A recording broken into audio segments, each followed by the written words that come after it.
Hey everyone, you're watching to the Unemployed Employed Woman. Let's begin with where we have left in our previous video. International relations, अंतर्राष्ट्रीय संबंध क्या होते हैं, इन्हें पढ़ा कैसे जाता है।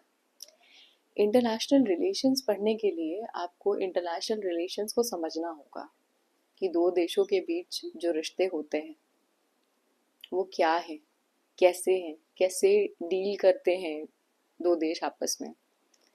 जब हम बात करते हैं इकोनॉमिक टाइज की, डिप्लोमेसी की, पॉलिटिक्स की, आपने एक टर्म सुना होगा जियो politics, Jio economics.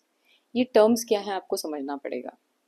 Talking about these terms, point number 1 है understand about what do you mean by international relations, please note down somewhere.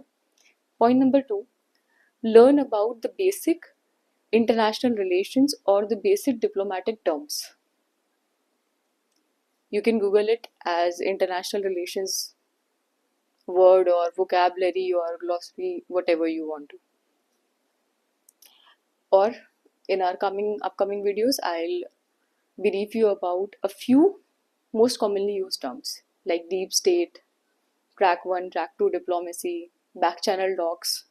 काफ़ी इंपॉर्टेंट है ये सारी चीज़ें। जब हम अब इंटरनेशनल रिलेशंस की बात करते हैं, तीसरा और सबसे इम्पॉर्टेंट होता है फॉरेन पॉलिसी।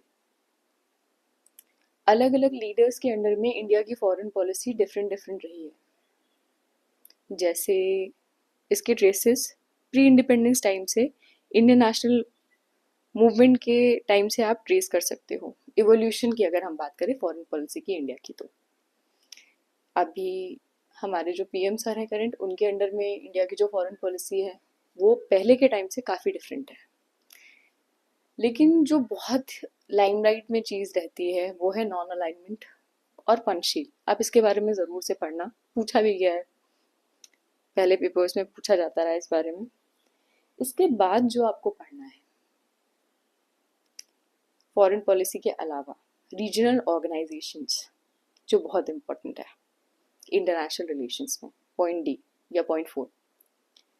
उसके बाद जब आप रीजनल ऑर्गेनाइजेशंस पढ़ चुके हैं, फॉरेन पॉलिसी क्या है ये भी आपने देख लिया है, अलग अलग लीडर्स की लीडरशिप के अंडर, आपको इंटरनेशनल रिलेशंस पता है, आपको इंटरनेशनल रिलेशंस की टर्म्स पता है।